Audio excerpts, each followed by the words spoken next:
Hello, I think we are live now. I'm trying a new thing. I'm Marissa Shadrick. I'm an online marketing consultant and certified copywriter, and I've been podcasting for a while, but I'm giving my podcast a little facelift and decided to test streaming on LinkedIn. So this is a test. I'm not sure everything looks like it's connected, and we'll see if it is working. In any event, I'm recording, so if it doesn't show up on LinkedIn, I will certainly be able to show the replay of this with all the editing and the content. It's new things, right? Technology. We continue to add technology. We continue to move forward, improve what we're doing, improve our digital assets as we're growing our online business. So it looks like everything is good to go and working. I've got a special podcast today that I'm excited to share with you. At the time of the recording, this is a brand new year. Welcome 2024. And for some of you entrepreneurs and most of the people that I coach and I help are other coaches, they're service providers or people that have created courses that want to create more community visibility, be able to share some of the products, some of the services that they have with others, and really have a transformational outcome for people. And so I love what I do, but there are some changes that are needed so that people do not burn out. There's so much in the wings right now with AI. That was a major change in 2023. People are doing so many things, and I'm noticing that many people are just on the brink of burnout, just consistently showing up, but not having a real strategy behind it. So today's podcast is titled Three Needed Changes When Working Hard Isn't Working Anymore. And I'm going to see if I can give you some tips to tee up the new year and be able to really leverage your time, leverage the digital assets that you have, and leverage every time you're online. For example, this podcast is going to be edited and it will show up in my on my website. It will also be shared on social media. Some of the snippets, in fact, this podcast episode originally was an article that I had written. So you can see how you can repurpose things once you know what it is that your audience wants. So as we dive into this, I'm going to sort of look at the conventional wisdom that often tells us that working hard is inevitable in order for success. We're going to unpack that a little bit, and we're going to explore some strategies that may redefine that and help you achieve some success in the new year.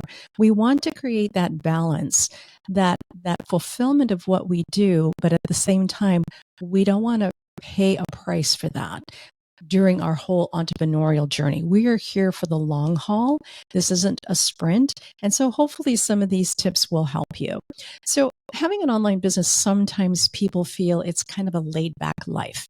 You know, you get your laptop, you work a few hours here, you work a few hours there, you automate this, you automate that, and all of a sudden, boom, you have $1 million. That is not true. I'll just tell you that right there.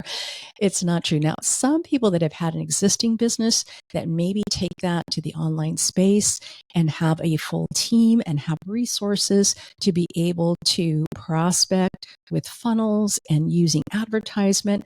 Yeah, they could probably do that because they have something already in place and they're just expanding from being maybe local to online. That can happen. But for most of the people that I work with, when they're starting out, they have this idea, they have this vision of what they want to do. Perhaps they got their experience from corporate life. Perhaps they've been doing what they want to put online for a long time, but they've been working for someone else. And so when we think of entrepreneurship online, we do have to be very, very strategic. Believing that success is inevitable because you're working hard can lead to a false security. Now, I'm not saying there's anything wrong with working hard. My dad had a huge work ethic. He worked very, very hard. He worked the night shift for Pan Am. He also was an entrepreneur by day. So he had his regular job, night shift, and then during the day, he was doing other things. He worked very, very hard. And at that time, the culture was that way. We were probably, if you're around my age, grew up with a culture that working hard was the way for success. But we can work strategically. We have more resources. We have more flexibility now as far as how we can build a business than maybe, 50 years ago. So as we're looking at this false security that working hard is the way that we're going to make it can often lead to burnout. So I'm not suggesting that working hard isn't important. And sometimes when we're launching something and we're working on a certain project, there are times where we have to work hard to bring it to where we need to have it, but it's not the norm. That's what I'm saying. It's not a regular practice of working hard. We might sprint a few times, but it shouldn't be a regular practice because we are going to burn out and we need to have balance. We need to be with our family. We need to take care of our health.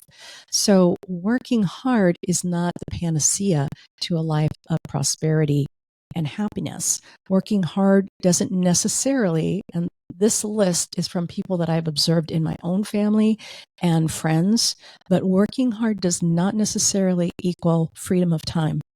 Working hard does not necessarily bring consistent revenue. Working hard does not guarantee that you're going to have debt-free living.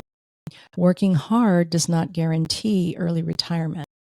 And working hard does not guarantee fulfillment.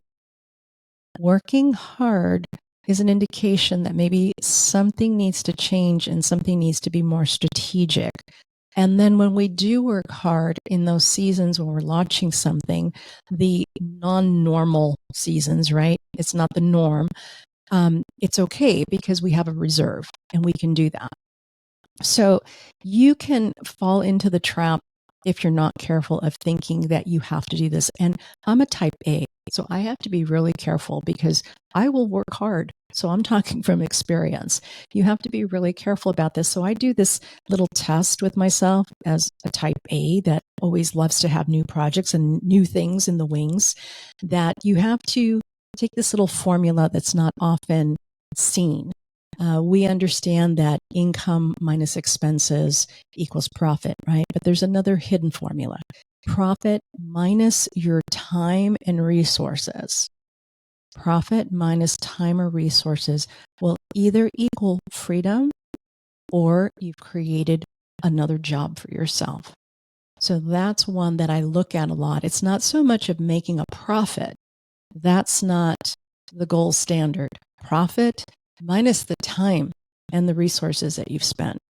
Is it equaling freedom or is it equaling to another all-consuming job? Because the snare is subtle and gradual. So we have to be very careful, and we have to not only maybe periodically every quarter when we assess our analytics, we have to assess ourselves. Where are we? How much time are we spending on projects? What is it that takes up our attention? And when we're not working, what can we do to focus on something else to give our brain a break, not just physically a break, our brain? For example, one of the things that my husband does is he loves to golf.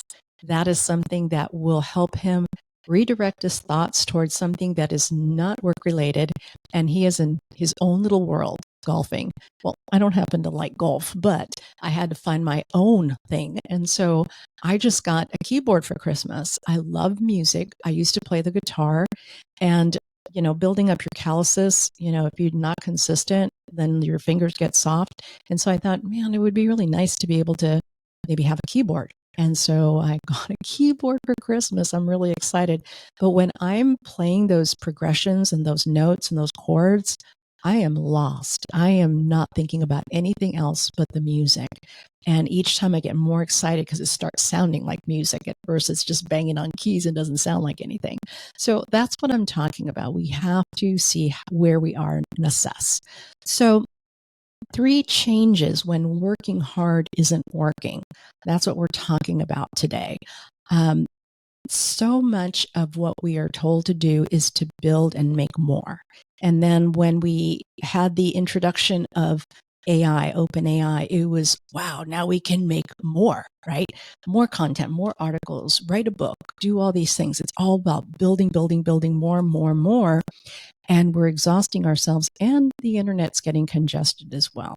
But I'm a firm believer that business really, especially in my own experience, is not so much about building yet. It's first about tearing down. And a lot of people focus on the niche of mindset. I touch on it here and there because it's so important as a foundation for your business. But I used to think long hours were needed to build a business. And I realized one day when I was journaling, stop building and start tearing down. And you have to look at the motivation why you're doing things.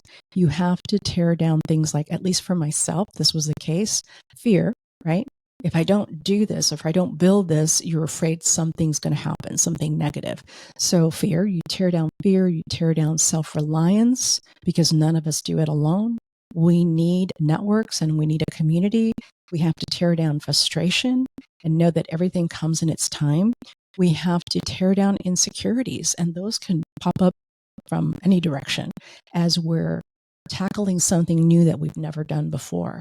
And so we have to tear down those insecurities and find our confidence and walk with courage. And all you need is 10 seconds of courage to take that next step.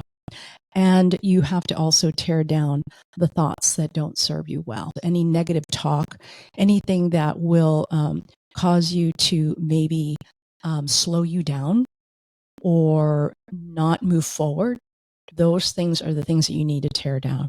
And when you tear those things down, it's amazing. Once the fog is gone, you know what it is that you need to work on. And it's so much easier on you. And it's so much easier and more effective because you're focused and you're not letting these things slow you down. So that's the first thing that I would suggest as a change, is to realize that it's not all about building, it's about tearing down, and you make space for what you're going to build. The second tip I have for you too, as far as changes, and a lot of these I've learned the hard way, right? The change is realizing that there's power in one. There's power in less than more. Now that sounds counterproductive, doesn't it? There's a movie that, it's a comedy, an old one called City Slickers. And Curly, who is played by Jack Palance, he understood the power of one. And in this movie, he was an old cowboy, right? One of the last cowboys, and with a real gruff exterior. And he was the trail guide for tourists. And one of them was Mitch Robbins, who was a tourist played by Billy Crystal. And Mitch was going through a midlife crisis, and Curly reminded him to find his one thing to help him move forward. Mitch had to discover what that one thing was to make his life feel valuable again. The one thing for your business is going to be different for everyone. Sometimes it starts with your why you want to do it. And you come back to that when you feel like you can't take another step forward, or you feel like this is never going to work. You think of why you want to do it, but also it becomes one of the ingredients that shapes your brand, your personal brand. It becomes part of your brand story, and that's important. We're going to talk about story here in just a second. And that becomes your edge of influence. And so you figure out your one thing, like, why is it you want to be online? What's the one thing you want to do? What's the one thing you want to share with people? What's the one thing you want to change? There's a lot of power in that, and there's a lot of clarity with that when you think of the one thing. It's creating a clear representation of who you are. And as you begin to look at an audience that would be interested in that and listening to what people are saying, you begin to align yourself with an audience that is seeking that. So there's a lot of research involved in building a brand, but it starts with you. Your work is an extension of who you are. It starts with you. What is it that you want to say? What is that one thing? So some people figure, oh, well, it's not just one, it's a whole lot of things. Well, you have to realize, if all your knowledge, all your wisdom, all your experience was like a library, a multi-level library, like one of these huge libraries that had volumes of books, that had small paperbacks, that had textbooks, that had all kinds of books there. Your life experience, your knowledge, your education, all of that is like a library. You can't just stack a bunch of books and throw it at somebody and say, here's all of it. You pull that one book that that person needs and you share a concept, a process, a blueprint, a strategy. You share something with them. And then you have more information you can pull and share with them. But you've got to realize that people can only consume so much too. And that's good news for you because you don't have to create it all, right? All at once. Some people say you only need to know 10% more of the people that you want to serve. Well, what is that? What is 10%? How do you calculate that? I always wondered about that. So I have a simple formula. You need to be about 2 to 3 years ahead of those people that you want to serve. That is clear to me. 10%, I'm going, how do you figure that out? 10%. But be 2 to 3 years ahead of other people. Sometimes it's the person you were maybe 3, 5 years ago. So you figure out who it is that you can help with that. So as you pull this knowledge and you realize that you have experience and you have knowledge, you begin to shape it into your brand message. So it's all about the power of one, having one brand, one message, one audience, one media platform. Now, what do I mean by that? The content that you create that establishes you as an expert, what is that going to be? Is it going to be in writing? Is it going to be in audio? What is it going to be? Are you going to be an article writer? Are you going to write articles for magazines? Are you going to blog? Or are you going to be a speaker? Are you going to be a podcast guest or a podcast host? Are you going to create little snippets on social media? What is it that you're going to create? Or do you want to do videos and be on YouTube? But pick one. Pick one where your content, your wisdom, that's what content is. You're sharing some type of wisdom, some type of helpful support in some form, and decide what that one is. And you should have one media platform. It doesn't mean you can't share it in other platforms, but when you focus on one, it makes it so much easier. And then you can repurpose and share it in other places, but focus with the intent of one media platform, and then one social platform. Trying to learn all the things on all the social media platforms is exhausting. You can share it on one, and if you want to repurpose it, you can repurpose it and put it out on other social media platforms, but share it on one. And then from there, that could end up being an article, and that article can end up being a podcast, and that podcast can end up being other things, opportunities to maybe create a workshop around it. But you got to start with one. You notice that some people have a business and they start with one product. And that was my next one offer, one product. They can always perfect that if they're focusing on one, and then later they might even have more verticals or more products. But you start with one, get really good at it, and get really good at strategy and prospecting and selling, and then you can expand from that. And then, of course, one call to action. Whenever you're creating content, whenever you're speaking, you have one call to action. So it's just to review, the power of one is one brand or one brand message, one audience, one type of media that you want to share. Always repurpose, but you can share what is that one. And it's usually around your sweet spot. One social media platform that you like to engage in, that you show up and you comment and you DM, which one is going to be yours, right? One offer, right, for one audience, and then one call to action. When we simplify, we get so much clarity and we actually produce more when we're focused on less, if that makes sense. So the third is the storytelling component. As I was looking back, I realized that storytelling was a big part of my evolution, so to speak, because I started with writing, I started with blogging, then I ended up publishing articles. Then as I continued the communication path, it led me to public speaking. That was all, it originated with writing, and then I ended up speaking. All of the things that I've done originated with writing. And then there was the copywriting. And then from there, the coaching. So a lot of the things, and strangely enough, I haven't written a book yet. It's crazy, but I've done so much writing, but I haven't written a book yet. That's in the future. I'm not sure when, but it's in the future. But you need to realize that storytelling is going to really help grow your brand.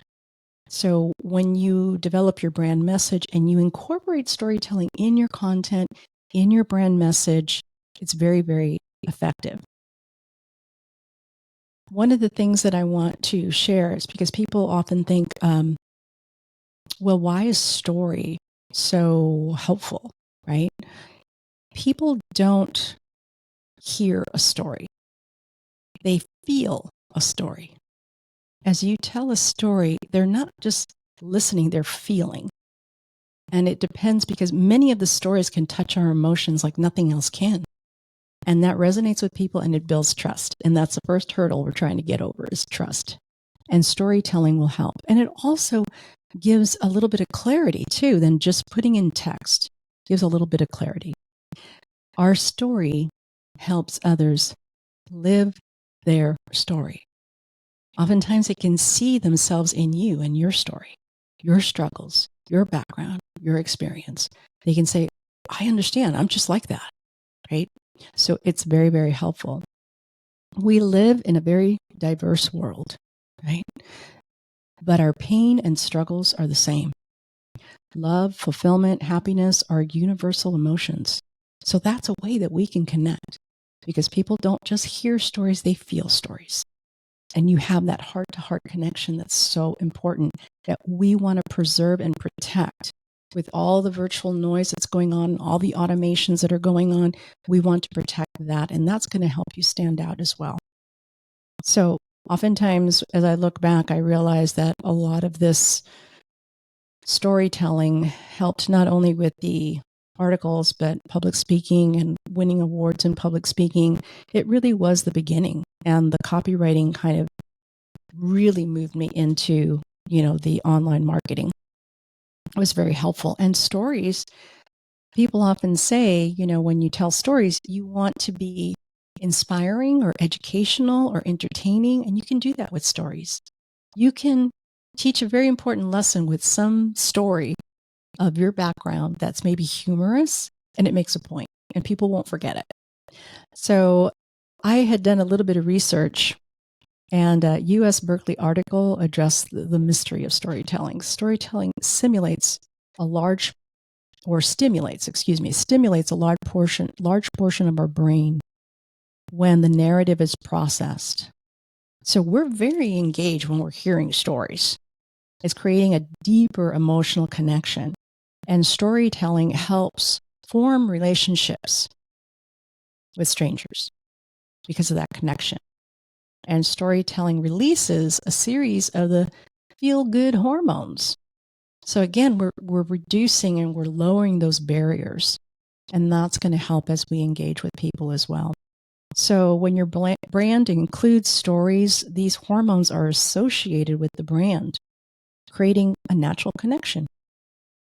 So look around throughout your day and find the stories that you might want to share and keep a little story file, maybe a Google Sheet, somewhere where you just document a few little stories or a funny thing that happened to you at the airport or something that happened to you when you drove to the market. Those little stories or things that you've noticed in people, things about humanity. Maybe you saw someone do some type of random acts of kindness. Those stories are really helpful. And then if you just keep like a story bank, you can pull on those periodically. So you're not always starting from scratch and trying to figure out what story you're going to implement. My family loves to watch Lego Masters and Dancing with the Stars and America's Got Talent. And I don't always watch all the episodes, but I do watch the finales. And usually just listening to their stories, because they all have stories. There's one on barbecuing, believe it or not. They open, I don't even know what it's called. It's like these barbecue experts. I just listen to the story of the contestants or the finalists, and I can tell who's going to win with about 100% accuracy so far because of their stories. the people are engaged with them and they want them to win. And it's all about, publicity and, people tuning into the show. And so these stories are very compelling, and usually the people with the best stories win. So what does that tell us, right? So we need to also keep things very, very simple. There's another change as far as keeping things very simple. So many people feel that things have to be very, very complicated. And I'm saying that simplicity is important. Simplicity is important. Simplicity is easier to see where maybe there's a bottleneck or where something is not working well because it's simple, right? And we can check analytics. But simplicity is important to create something that is simple to not only create, but also to update and adjust as we find out more about our market. The reality of execution is something that I share about. It really is the idea how when we begin something, a project, how it swells. We don't realize how much is involved around doing something. Like if somebody says, I'm going to do a webinar, right? They don't realize how much is involved on the front end, during the webinar, and then after. There's not only opt-in pages and thank you pages and registration pages and replay pages and video and connecting tech. And then at the end, the promotional emails, there's a lot of emails that go on just with that alone. And most of the time, people do not give it enough time to launch. And so they're scrambling toward the end, trying to put everything together. All of these things take time, even creating a lead magnet. They think, I'll create a lead magnet. And then they're rushing and they're creating something that's not the best. And these days, I will say that lead magnets, it's got to have some meat. It's got to have some type of transformation. It can't be just something we just pulled off a Canva and shared it, because that's a first impression. So even lead magnets need to have a decent opt-in page and thank you page and email sequence and all of those things. And sometimes we underestimate how much time it takes. And that's the reality of execution. And then we're scrambling toward the end to get it done. And then we don't do our best.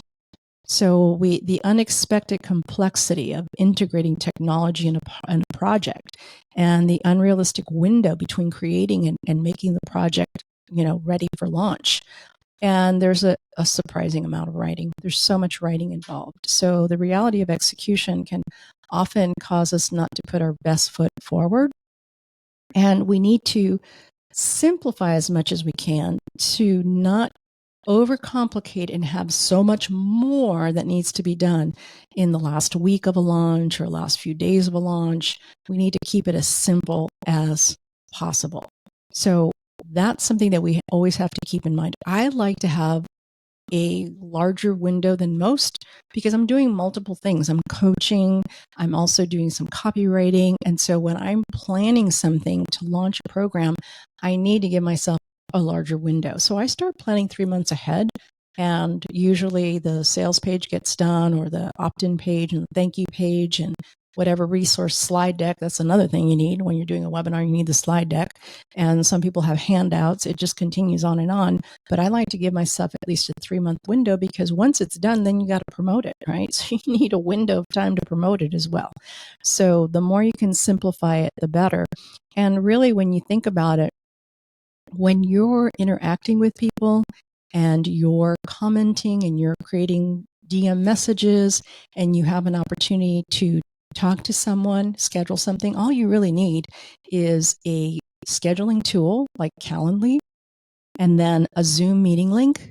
That Zoom, you can get up to 40 minutes for free, so you don't even have to pay for it. You can have a 30-minute call. And then all you need is a Stripe URL. You can create a Stripe invoice. Really, those 3 things, when you're talking to someone, all you need is to schedule a call, get on a Zoom link, and have a Stripe link. If you can help them reach that transformation they want, and you're talking to them and you're explaining and you're asking really good questions and you're finding out what it is the problem is, and you can serve them, that's really the only 3 things you need. You don't even need a sales page. You can close right there during the call. Now, I'm a copywriter, and I just, gave you this tip that, there goes my copywriting opportunities. But it's the truth. You don't have to have all those things, especially in the beginning. Especially in the beginning, you can just have conversations with people and create a calendar where they can schedule a call with you, have a Zoom link, don't even need a paid Zoom, and then just have a link from something like Stripe that you can just share that link. If they're interested, and they can go ahead, and you don't need any other special tools. Or if you want to do PayPal or something like that, but I use Stripe. I like Stripe. But here's the problem is when people are starting out is the pricing. They get a little concerned about how to price things. And again, you can't be a commodity. You have to think of how you're going to price transformation. Like especially if you're teaching something that's going to help them excel in the future and have ongoing benefit, that has a lot of value. And think of that library you talked about before, that experience, that knowledge. It took you years, maybe decades to acquire that. That has value. So we have to begin to think differently. And as we're simplifying things, I want you to be aware of something that might cross your mind. Because sometimes if the solution isn't complicated or stacked with tons of modules, right? Tons of information, we feel like we haven't earned the revenue. And what we're really selling is a transformation. People have modules and modules and modules and modules and lessons and lessons and lessons and so much stuff. And statistically, nobody finishes those, right? But if you have a way to help people either remove complexity or shorten the learning curve or help them achieve something faster, that has value. And so don't think that because it's not complicated and stacked with modules that you don't deserve the revenue. You're selling a solution, a transformation. So if you believe complexity equals compensation, that's an unhealthy perspective. I spent excessive hours complicating my back-end process and programs and services because I undervalued myself, and I don't want you to do that. As a result, I hit the ceiling with a full calendar, and it almost led to burnout. And that's why I ended up doing coaching and group coaching, because it was something that I could do and love to do, rather than these one-on-ones, because then your calendar, especially if you're service-based, it gets freckled with appointments and fulfillment, and it's hard to expand. It's hard to scale. So if you provide value and transformation, you've earned compensation. Compensation may vary, but the value is proportional to the transformation. It's not an hourly wage. Do not quote a price by the hour. Simplifying a process is increasing prices doesn't mean you didn't earn it. So simplifying, if you're simplifying and you increase your price, doesn't mean you didn't earn it. Okay. It's all about understanding that transformation that you're doing. Your skills, experience, and knowledge have unique value, and it took you a long time to acquire those. So serve well and serve everyone well. So in closing here, I want you to realize that your brand, the power of one, storytelling, simplicity they're important changes so that you can have the stamina to keep going and grow something substantial, something that will be able to generate the revenue you need and give you that life that you want. Every person in your network, whether it's a client, whether it's a prospect, whether it's a peer or partner, deserves, to be respected and to be well served. And that's all you have to do is serve your way to success. Serve your way to success. Start a conversation. Think of ways that you can serve them unconditionally. Go to conferences, network with people virtually and also in person. And as Rick Warren has said in his book, Purpose Driven Life, it's not about you. It's not about me. It's about the people that we serve. So nothing is more rewarding than being part of the growth and transformation of another person. And I know many of the people that follow me believe that. And that's why I love them so much, because they serve. It's not about so much head, it's about heart. and it's about what they want to create, but also about the change that they want to create in the world. So thank you for letting me share this today. I hope this helped with these changes. I'll have the show notes and everything all cleaned up for you on my website. It'll take me just a couple of days and I'll have that for you. So this was my live test on LinkedIn, and I'm going to be changing the name of my podcast. It's called Amplify Your Authority. I'm also going to be having someone that's going to join me once a month, and we're going to be talking about copywriting. And that is Kathy Farah. Together, we're going to co-host, and we'll be able to allow you to submit in advance some copy that you'd like to have critiqued. I'll have some more guests. There's a lot in store for 2024, and I'm glad you're joining me for this journey. I'm excited about it. Thanks so much for tuning in, and I look forward to seeing you. Next time, maybe I'll be able to look at LinkedIn to see if there's any comments, but not this time. I can't do two things at once, not yet. So anyway, stay tuned. Talk to you soon. Take care. Bye-bye.